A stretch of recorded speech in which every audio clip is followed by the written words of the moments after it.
Chicago, it's officially time. Welcome back, ladies and gentlemen, episode number 2 of the NHL 23 Chicago Blackhawks Franchise Mode Series as we look to start the career of hopefully the next franchise superstar in Connor Bedard. If you missed the last episode, of course, we took Connor Bedard with the first overall pick as to what I assume the Blackhawks are going to do in real life, as does everyone else. We also acquired another young piece, hopefully for our future, to Alex Newhook, who I did, by the way, go ahead and change his number to 16, as he was wearing 19, and that number is definitely going to be retired. So we are definitely going to switch him to 16 there, as it should be. We also did bring back Patrick Kane, of course, franchise legend. And the rule, I made it for the last video. He's kind of a cap whale right now, making $15 million just for 1 year. If he wants to resign at the end of the year, we'll let him retire as a Blackhawk. If not, we will send him off, and he can hopefully win another cup to add to his already insane resume. As in my opinion, he's probably the best American player of all time. I mean, let's be honest. I know Mike Modano, great player. No disrespect, of course, but I think Showtime has it in the bag right there.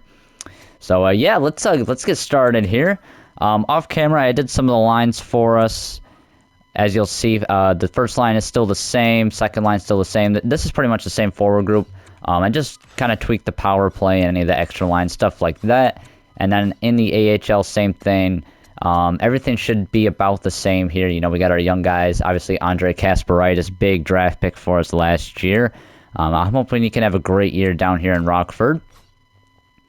And yeah, let's get started here. So I did do some pre-scouting as well. I'm looking at our contracts, and we can actually sign a couple extensions if we wanted to right now. The only thing is, I think I am going to hold off. I don't really want to cheese the system too much. I could sign Lucas Reichel here, as you can see, 8 years. Probably get him for like 4.5, 4.25, something like that. I'm just going to let him try to earn his contract this year. We'll see how it plays out midseason. If we want to give him an extension, we can. We can wait, you know, until the end of the offseason. He's probably not going to have a sporadic jump where he's going to ask for an insane amount of money. And if he does, we should have the cap space. I know it only says we have $4 million right now, but keep in mind we do have cap whales on the team. Of course, we do have the Seth Jones contract, which could be a burden, but hopefully he can perform at a level of that contract, or at least similar to, as I did name him the captain, if you did miss that in the first episode as well. And if you did, I'll leave a link in the description, excuse me, and you can go watch that for yourself. All right, let's waste no more time here. First game is against the Devils in the Prudential Center.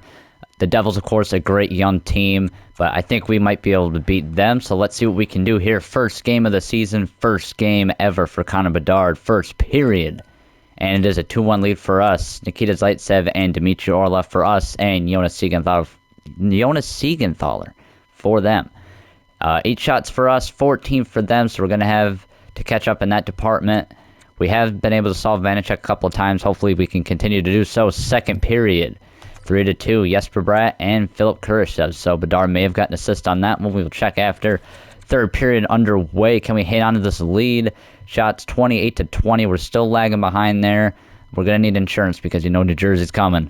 Let's see, 10 minutes left. Can we hang on?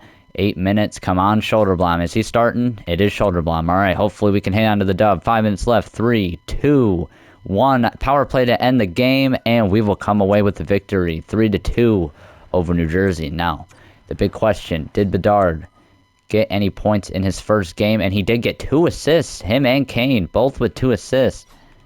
So what a debut for Connor Bedard, picking up 2 points. He is the 3rd star as well. So we will definitely take that. And then before I forget, of course, we will see Connor Bedard a first look in a Blackhawks uniform. Now, NHL 23, of course, does not have his face scan for some reason. I mean, he's going to be the first pick. How do you not have his face in there? Like, let's be honest. But if you just wanted to see the number with the sweater, there is Bedard. Of course, we did give him the assistant captain as well.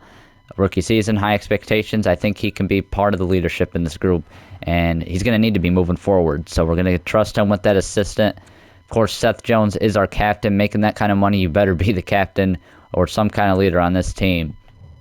But yeah, first game of the season, we will take a win. Not expecting too much out of this team the first year. I'm honestly hoping that we do not do too well. I believe another high-end draft pick can really bolster this team's future. I did mess around with the lines off camera just a little bit. You'll notice the forward core and I even think the defensive core are pretty much the same. But any of the extra lines, penalty kill, power play, all that stuff, I just kind of spiced up a little bit. So yeah, let's keep going here. I will sim pass the second game against Detroit. See if we can get another W here. And we do 4-2. Patrick Kane, another 2 points there, goal and an assist. And I'm not going to do this every game, but let's just see Bedard. He does pick up another assist, so potentially his first goal here as he's going to have his first home game in a Blackhawks uniform. And you know what? Let's have some fun. Let's jump into this game here. Alright, here we are, sold out, United Center, everyone in the house to see the debut of the next franchise's superstar, Connor Bedard, as he takes the opening face-off here against Mark Scheifele.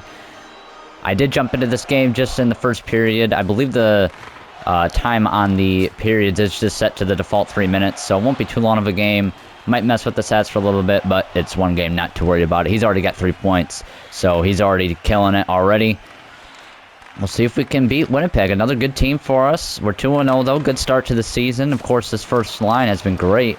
Hopefully continue to do so. Bedard ties up Pionk. Here he comes out front to Kane, who gets blocked. In front, Morrissey up to Ehlers for Winnipeg as they start a breakout. And in this game, I'm literally just looking for our young players to do anything. As long as they can continue to produce for us, I do not care what else happens. Because I'm going to be completely honest with you, the bottom 6 of that forward core, I can give less of a shit about. Because it's all depth pieces. Nothing that's going to count towards the future. So, we'll see what we can do here, though, as Dmitry Orlov passes it back up to Patrick Kane. And, of course, to Connor Bedard. Khrushchev in, right to Bedard, a shot, rebound, and it is poked away by Connor Hellebuyck. Radish to Bedard, and man, he's shooting the puck. He does not care. Good to see that, though. Just keep shooting. Ehlers now for Winnipeg, back to Morrissey, up to Adam Lowry. As Winnipeg looks to get their second line out there. Dubois to Ehlers, and back to Dubois. Is he going to take the shot? Nope, curls back. Back to Brendan Dillon. Dillon, a pass to nobody. Connor Murphy will take it back for us. And now the second line out for us. New hook over to Orlov. Can he get it out? And it looks like he can. Right up to Radish. It is onside. Moves in but gets poked away. Radish back to Murphy. And then in the skates of Alex Newhook there, who has it now. Caleb Jones has the lane to shoot. Tries to pass it. Does not work. Definitely should have shot there. Big hit, though, from Lucas Reichel. Reichel in with the sharp angle shot. That one's saved. Dillon up to Ehlers. And now to Lowry. Winnipeg breaks it out. Here they come 3-on-2, but it is shut away there, and Murphy will take it. Dominic Cahoon back with the Blackhawks, and it gets stripped by Dubois. Really nice drive there, bud. Adam Lowry now gets it poked, but still retains possession. Over to Niederreiter. Gets it swiped away, though. So we're doing good on the forecheck here, and we got a few shots. We just got to keep the pressure up, and we should be looking good here. Caleb Jones now having difficulties, but gets it out. And gets it as far as the blue line, where Dylan DeMello will pick that up. Cole Perfetti now, former Saginaw Spirit, shout out. But taken away by Cahoon now. Here comes down to Cahoon over to Camp. But it is poked away. Connor Hellebuyck again coming up big for Winnipeg, as he does so much both in this game and in real life. Cahoon now circling his own zone. Johnson, is that Reese Johnson, I believe? Up to Matthias Janmark, also back with the Blackhawks. As Nate Schmidt will break it out for the... I was almost going to say the Wheelers, the Winnipeg Jets. Honestly, kind of, I guess it's on topic because it's the Jets, but I really think the Jets should definitely trade Mark Scheifele and Blake Wheeler. Like, that leadership group seems to not work. Blake Wheeler literally got stripped of his captaincy. Like, that's how bad of a captain he was, I guess. They try to make excuses like, oh, it wasn't, anything to do with leadership. They just needed to change. But, I mean, come on, if you get stripped of a captaincy, it's got to be your fault. Like, there's no other way. Because if you were a good captain, it wouldn't have happened. Let's be honest. But back into our game, of course. Second period. Like I said, those periods went by pretty fast, so we won't be here for too long. Scheifele able to win the faceoff over Bedard, though, who is tripped, and that will mean the first penalty of the game and a power play for Chicago. I kind of loaded up the first-line power play here. It is what the CPU defaulted at, but I wasn't against it. We have all of, I believe Newhook is at center, and then we have Bedard, Kane, Dmitry Orlov and Kurashev, yep. So Newhook will take the face-off. Bedard on the left wing on his one-timer. Oh, no, Kane's on the left wing. Oh, Bedard at the left point. All right. And he'll take it over to Kane, who shoots. Save by Hellebuck. Rebound is loose. Newhook back to Bedard. Couldn't get a shot off. Kane shoots again. That one went wide, but then the pass out. Patrick Kane, the first goal at home. The Blackhawks strike first on the power play. Patrick Kane, his second goal of the year. I believe Kurashev has the first assist on there. Oh, no, it's Newhook. It looks to have the first assist on there. The Blackhawks with the 1-0 lead early in the second, and Kurashev did get the second assist. So the Blackhawks on the board early. Scheifele trying to answer with the big slapper. That one saved, and Seth Jones, the captain, will take it out. Kane now across the blue line will take it, gets it stripped. Blackhawks trying to get it back, but Kyle Connor will bring it up now. Scheifele has trouble in the neutral zone. Seth Jones will take it back. Kane receives it onside. Beautiful move. Bedard with a quick shot. That one is blocked. Another shot. Big save from Hellebuck. He is robbing Bedard of his first NHL goal. Kyle Connor now for the Jets. A little east to west. Now up to Scheifele, who just gets poked off the puck. Blackhawks doing a great job not preventing any offense from the Jets. Radish now trying to create something. Loses the puck. Dubois will break out for the Jets. But a quick turnaround. Kurashev, Newhook trying to feed Radish, but the pass did not get through. And another turnover for the Jets. They just cannot get anything going offensively as the Blackhawks strike back with Caleb Jones. A big save from Hellebuck. Fast-paced action here in the United Center. Yeah, we are keeping the pressure up good still. I think this is looking good for us, honestly. Just keep this up. The power play definitely helped us. Of course, it was a reason for our goal, you could say. But if we keep getting chances like that, keep shutting them down, we should get another one here. Hopefully 5v5. As DeMello now will break it out for the Jets. Need a rider up. And he is across the blue line onside. Connor Murphy now for the Blackhawks. Again, another turnover for the Jets. They just cannot get anything going. Newhook now up the half wall, and that is stripped by DeMello. Dubois now taken away by Newhook here in the offensive zone. Here's Alex Newhook to Reichel. A big shot. Save Hellebuck. He is keeping them in this game. Already big shots for Chicago. They're heavily outshooting the Jets, I got to imagine. As the third lines for both teams come out now, I think they definitely have the better third line. Looks like they added Thomas Tatar as well to that forward group. But we will win the face-off. As Camp controls now. He takes a shot. That one blocked. Anders Bjork with the rebound, but that one is blocked by the Jets as well. Can they get something going here? Cole Perfetti. He keeps the puck. He shoots. Big save, shoulder blom, and it was needed. But then a big turnover in front. Wheeler a shot. Gloved by Soderblom, and we'll have to cover there for a defensive zone face-off. Can't get careless now. You got the lead, but, I mean, it's simple stuff. Go around the net when you have it behind there. I wouldn't have just blind passed to the front. That's not going to be good. Ty Smith now for the Blackhawks. Over to Nikita Zaitsev, who will break it out to Dominic Cahoon, who carries up now. Cahoon up the right half wall. Tries to throw it in front, but that one just could not connect there with Kampf, who gets it back, though. Bjork trying to handle it. Oh, and then a big trip there. Perfetti goes down. There will be a penalty called, and the Jets will go on their first power play. As Dominic Cahoon, the culprit there, tripping up Cole Perfetti. So a big kill for us. We'll see if we can respond. Definitely not the right time to take a penalty, but I mean, if we can kill this off, it'd be big for us. Keep the energy going in the building. It's going to be a tough task, though. They got their, actually, they have the second line out first, but still some good players with Lowry, Wheeler. I think I see a Morrissey back there, and Connor. We do get it out to start, and Connor will retrieve it for the Jets. Lowry breaking it up now. They have trouble at the neutral zone, but they do retain possession. Wheeler stripped of the puck. Man, we are doing good on the forecheck, not allowing them to get anything going. As that one over to Murphy. Can he get it out? Up to Camp. Just get it out. Come on, Orlov, clear it. And we actually drew a penalty, I believe, now. Boris Kachuk takes it up. He will cut in with a shot and a big save, Hellebuck. And yeah, penalty on the Jets behind the play. Looks like holding is the call on Adam Lowry, the CPU, who's actually the captain. That's who they named captain.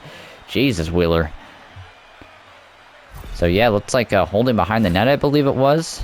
Oh yeah, CPU always taking that dumbass penalty, which Honestly, it was a pretty weak call, but we will take it.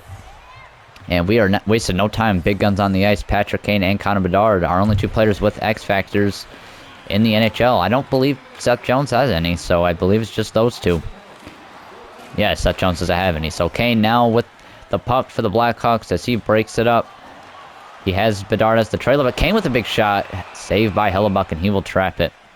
1:05 left on the power play to Dominic Cahoon, and then we will go on a brief power play once that is up. As Bedard set to take the face-off once again against Pierre-Luc Dubois. And he wins it. Zaitsev over to Kane. He gets it back to Bedard. A big save again by Hellebuck. Bedard shooting the puck, but just cannot find the back of the net. Neil Pionk up to Josh Morrissey, who had a big season in real life. He was a Norris candidate this year. I don't think anyone really seen that coming. Maybe some Jets fans, but definitely a bit of a surprise to me. As Morrissey just left wide open, takes the shot, big save, shoulder blonde. Ehlers tied up behind the net, trying to keep possession for the Jets. A big fight for it. Ehlers actually has it, throws it out in front, cannot get a shot off. Reichel will give it back. Smith will take it, and the Blackhawks will break it out. Here comes Bedard over to Lucas Reichel, and he just cannot get a shot off. Swallowed by Hellebuck, and he will cover. I'm interested to see what kind of season Reichel can have. He's listed as a two-way forward. I got him on that second line with Newhook and Radish.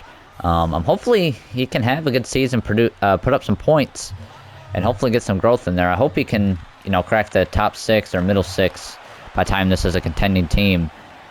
I want to keep around some of these building blocks, guys who are already here, and hopefully win a cup with them. That's the goal. Orlov to Khrushchev right in front, but that one is stripped. Connor got it out as far as center, where Orlov will take it and give it up to Khrushchev. Tried to sneak it through there, but a good stick by Scheifele, who gets it to Connor, and he will get it out.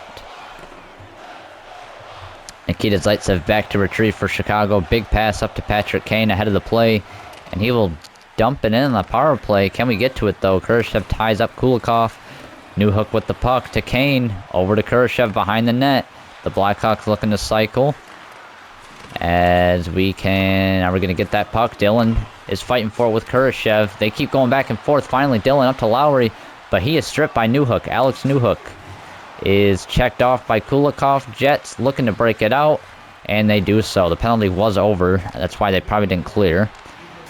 As Wheeler loses the puck, but they keep it in the zone. Matthias Janmark now for us, though, as we look to break it out. 5 seconds left, looking like the period will end. And 1-0 lead for Chicago still. All right, we will take that. I'm interested to see the shots here because they got some at the end, but we still should be out shooting them. As there is the goal, of course, again by Patrick Kane. And let's see what the shots are for us here. Yeah, 13-4. We're just absolutely dominating them right now. 4 minutes and 25 seconds time on attack compared to 2:43. So, yeah, let's just keep the pressure on. We're looking good right now. Hopefully we can take home the win here. As Bedard and Scheifele line up for the face-off once again. And I'm hoping this is the last period of the game in favor for us. Pionk is checked off the puck. And Ehlers, though, keeps it. Khrushchev takes it away. Blackhawks look to break in here. Khrushchev, nice move over to Bedard, and he scores! Connor Bedard, his first goal in the NHL, takes a pass from Khrushchev and buries it. Glove side on Hellebuck. Glove side, excuse me. But ain't that something? We got to see the first career goal for Connor Bedard as they flip the puck to the trainer. That'll be kept somewhere and probably worth a lot of money. Not going to go anywhere, though. Probably in his trophy case. That is a big goal for us. 2-0 lead for us now. Bedard on the board in the game and for the NHL. As they will line up once again for the faceoff. Him and Scheifele. Pionk over to Ehlers. And the Jets need something here. They need to get going. We keep taking the puck away from them, not allowing them to do anything, but they need to do something if they want to win this game. And that flutter, actually, by Khrushchev, just kind of getting it in, actually went on net. Hellebuck forced to cover. So Blackhawks will get an offensive zone face-off here. Still early in the third period. A lot of time left, though, in this hockey game for the Jets. So they have to just keep working and find a way to get a goal, and the Blackhawks have to keep the pressure on. Scheifele now up to Nick Ehlers. as he is checked off. Scheifele in now as he shoots, and that is saved by Soderblom. Not a bad opportunity there for Scheifele. Got to get something going here for the Jets, as we mentioned, or as I mentioned, I guess. I'm the only person in the booth tonight.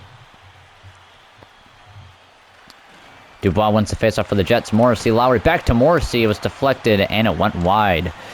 Kurashev up to Kane, and he will make a nice move at center. Bedard picks up the loose puck. He shoots. Big save, Hellebuck. Man, this first line is putting on all the pressure tonight. Bedard already, that's got to be at least 4 or 5 shots for him. And the second line out for both teams, actually. Dubois will line up with Newhook. Dubois with the face-off win. Jets got to break it out here. Dillon up to Dubois, and he breaks it up to Niederreiter through the blue line. But once again, the Blackhawks right there on the forecheck, turning the puck over. And they now will try to control here as Radish gets the turnover. Reichel picks it up. Back to the point, Seth Jones will cycle it to Newhook. Radish in front, big save, Hellebuck. But Newhook right there, another big shot, saved by Hellebuck. Blackhawks continuing the pressure. They're doing all the things needed to win this game. Almost halfway through the third here, Jets in dire need of a goal here. Reichel again, another turnover from the Jets. They just cannot retain the puck and create any offense here. DeMello, Lowry checked off the puck. Niederreiter retains, but Newhook there. And it's just back and forth here with the puck. Dubois now right in with the shot. Nope, it is blocked away by Seth Jones. Wheeler now turned over. Another turnover for the Jets. Story of this game for them. Reichel now through center and through the blue line. Back, Caleb Jones. A shot tipped on goal, and that one saved by Hellebuck as well. Dubois across the blue line. Reichel. And that one stripped away. Camp, though, takes it through the blue line over to, who is that? Is that Anders Bjork? That is Bjork. He takes it now to the net. Over to Kahun, a big shot. Another big save. Hellebuck trying to keep the minute. He's playing good. Maybe the only person on the Jets that is having a good game. As Kahun now up to Camp. Up to Bjork. He has Kahun if he wants him, but he can't get the pass through. Or, excuse me, that was Camp. But he takes it now. Camp fighting for it. Schmidt able to get it, though. And Tatar will try to break it out. Kahun now around the net off the turnover. Camp down to Murphy. Murphy to Camp. A big shot. That was blocked. But the Blackhawks continue possession here. As Kahun, a big one-timer saved by Hellebuck. That is a huge save. Only a minute and a half left here. But Connor Hellebuck will not go out. Blackhawks would need just one more goal to put this game away. Bedard now lining up for the faceoff with with Scheifele. Ehlers on the right wing, along with Connor on the left. Jets win the faceoff. Dmitry Kulikov will circle back. You got to think this is about the territory where they will pull the goalie, and that is exactly what they do. Hellebuck to the bench. Scheifele turns it over, though. Zaitsev controls over to Kurashev.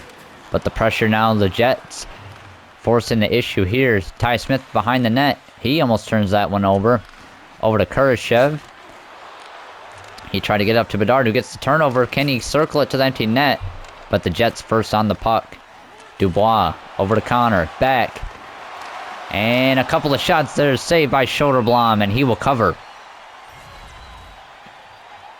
Connor Bedard, of course, scored his first career goal tonight, as he is looking to also take home the W here in Chicago.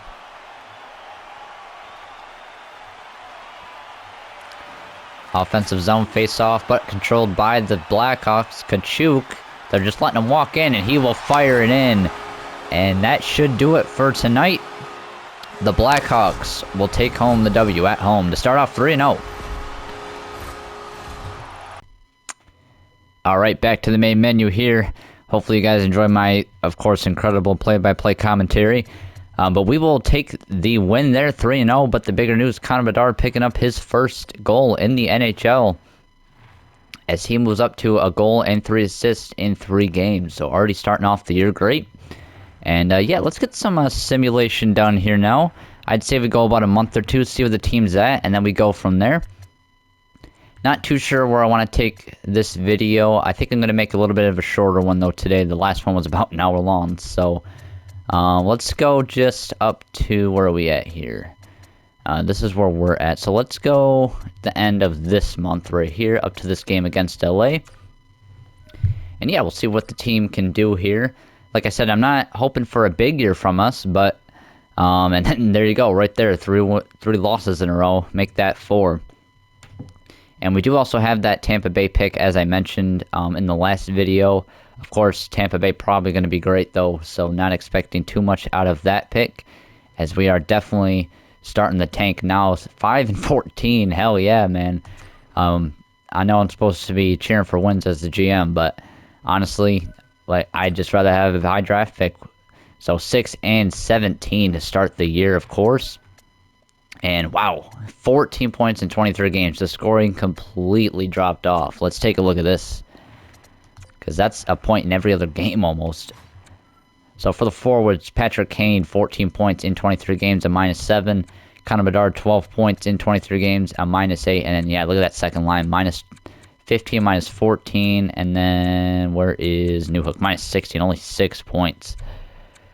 Yikes. All right, so not a lot of scoring here from any of our forwards. Defensively, Dmitry Orlov, 8 points, -19. My goodness. Look at this top line. Holy shit, dude. -19 and -18. Seth Jones has the least amount of points. That's fucking crazy. And then Schulterblom, a 4-12 record, 894 save percentage. And who was that? Jackson Stubauer? Is that how you say that one? Jackson Stuber? I'll go with Stauber. He actually has decent names, or he actually has decent numbers there for us. So maybe we can consider giving him the start, although they're both 80 overall, so I think the computer is going to favor Schulterblom for whatever reason, but honestly, if he's helping us lose games, I'm not against it. But I think I'm going to swap. Bedard's already up to 85. That is crazy. Who do I want to swap here? So Newhook is struggling a little bit. Maybe get him going. I was gonna move Kane down, but I don't want to separate him and Bedard. What's chemistry looking like for any of these other? It's just +3. Let's try Reichel on that first line. Move Kurashev down, and then let's get another month in, I think. Again, with this team, obviously not looking to contend at all. Just gonna go through this year pretty quickly, as the Lightning are second in their division, so they are looking good. Was it actually the Lightning's pick this year, or was it Toronto's? I know we have, I think the year after this, we have one of those two as well. It is Tampa this year. And then do we have Toronto's first next year? Yes, we do. Alright, so let's see what they're doing this year, actually. In the Atlantic Division, they are 5th. So kind of a weak start for them, but, you know, they can definitely pick it up with that star power over there. But we're not even concerned with them, especially this year. We're only concerned about us and I guess the Lightning too. So let's get another month here in. Hopefully the losing continues, to be completely honest with you. Just want that high draft pick. Not expecting much from this team. That scoring was fucking awful though. Like 12 points in 20 games. Not good. But we are just complete fucking shit. So look at this record, man. 12-21. Hell yeah. And looks like Patrick Kane has picked up the scoring, though. 27 points in 34 games. Hopefully that means the same for Bedard, and it looks like it does. So these two looking to carry the load offensively. Kurashev's still 3rd there, but yeah, you see Newhook kind of picked it up a little bit.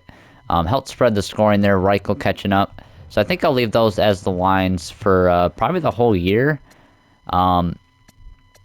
Let's see what kind of extensions we're looking like. Taylor Radish, what is he doing this year? 15 points, 9 goals. And what is he looking for? 3.7. Let's see. I could lock him up. Let's do a 2-year deal for him. I'll give him 3.5. That'll allow us to be able to trade that contract if we need to, give us cap space for the future. And then his Reichel, wow, he actually got cheaper. So I feel even worse about doing this. So I think I'm just going to sign him at the end of the year. I have a theory in this game as well. If you don't extend a player and they play on a contract year, I know it kind of makes sense because players on contract years obviously try to explode. Look at Jonathan Huberdeau from last year. But I think they overperform when they're on a contract year in this game, and if you give them an extension, they will completely fall off. Like, I've had that happen too many times. That's why I don't like to sign extensions, not only for, like, the, cheese in the system, but also for the fact that they just completely fall off. And I noticed, too, the Maple Leafs are actually pretty, like, second last in their division. I actually am interested to see what their team looks like. Yeah, this team should definitely... they have Jonathan Taves, so there's that as well. But yeah, you would think this team would be able to sim well. I guess that defensive core not looking too good, though. And then goaltending. Yeah, they're doing good goal... what's the problem here? Are they just not producing offensively? I mean, he's almost point per game. Yeah, I guess they're not quite there. Like, Matthews, actually... Does he have the lowest amount of points on this first line, right? Because that's 28, isn't it? Yeah. So that is actually very weird, but hey, nonetheless, as long as they do the shit next year, that'd be good for us.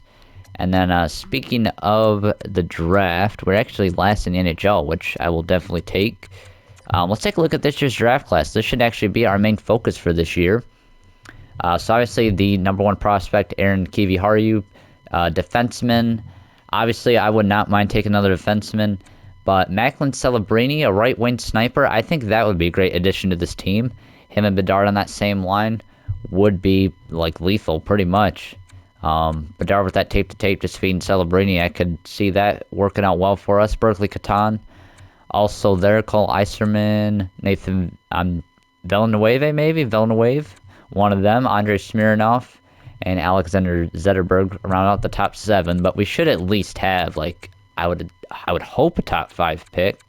I'm hoping top 2, though. I do want to draft one of these two because I'm not sure if Catan has a high elite potential, but obviously if he has a high elite and he's not even below, if he's above him, then he should have at least a high elite, if not medium franchise for him there. So let's take a look at our scouts real quick.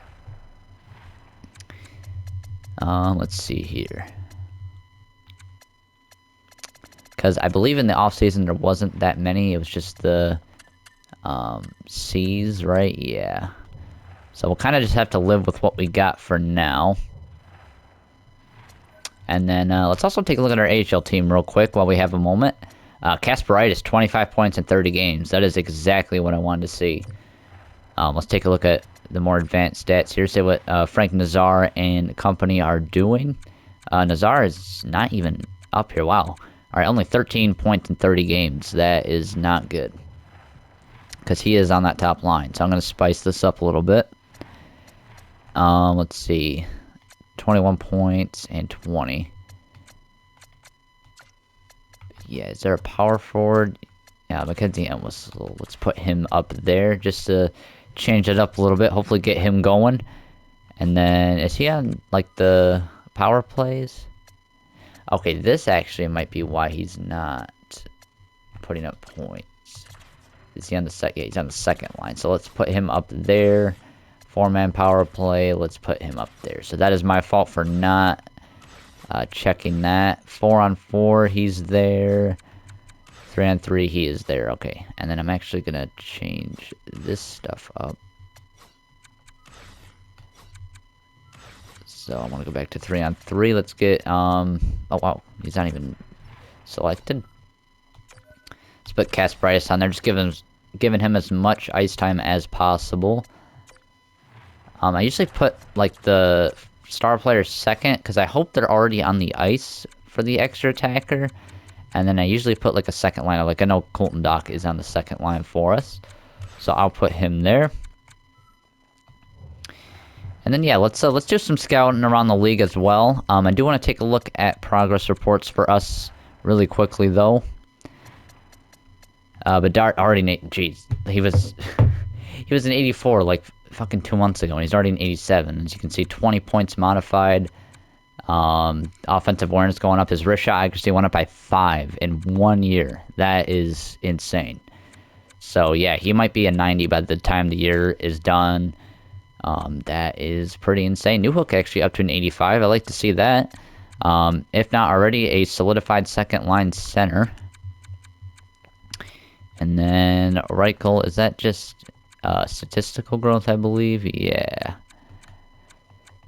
So I would want to see some natural growth from him, though. And then that's how that rounds out in the system. Kevin Korchinski, who's actually playing for the Thunderbirds still, is a 79 here. And man, he actually looks really good. Can I take a look at his... I have to do a different screen. Alright, I'll do that in a second. Kasperitis, of course, is that natural growth as well? It is. So, man, that's going to be exciting when both these guys can get up in the NHL. We'll have those two. We have... well, I guess those are only two, like, big defensive prospects. Let's see, do we have anybody else? Isaac Phillips, let's see, medium 6. He could become, like, a depth piece for us. Nolan Allen, okay, he's another one. Yep, he's got Thunderclap as well. A little bit of growth from him, nothing too much. So, yeah, we have some defensive prospects, actually. We have a few good ones. And then, as I mentioned earlier, there is Nazar. Colton Dock actually has a lot of growth for him, so that's good. And he also has... Oh, okay, I thought he had medium top 9. He's actually got a top 6 for us, so he can become something for us as well. I actually might move him up. I know I just put him as the extra attacker, but... how many points does he have? 13. Does this do anything for chemistry? No. Okay, I'll just leave him on the second line. I already got him out there for the extra attacker. Won't mess with that stuff. And then, yeah, let's, like I said, let's do some scouting around the league. Let's take a look at the statistics, look at the trading block. And then, yeah, I think we'll call it there for this episode. If you guys see anybody on the trade block that you think we should target, or any suggestions for anything of that matter with this franchise, just let me know in the comments below.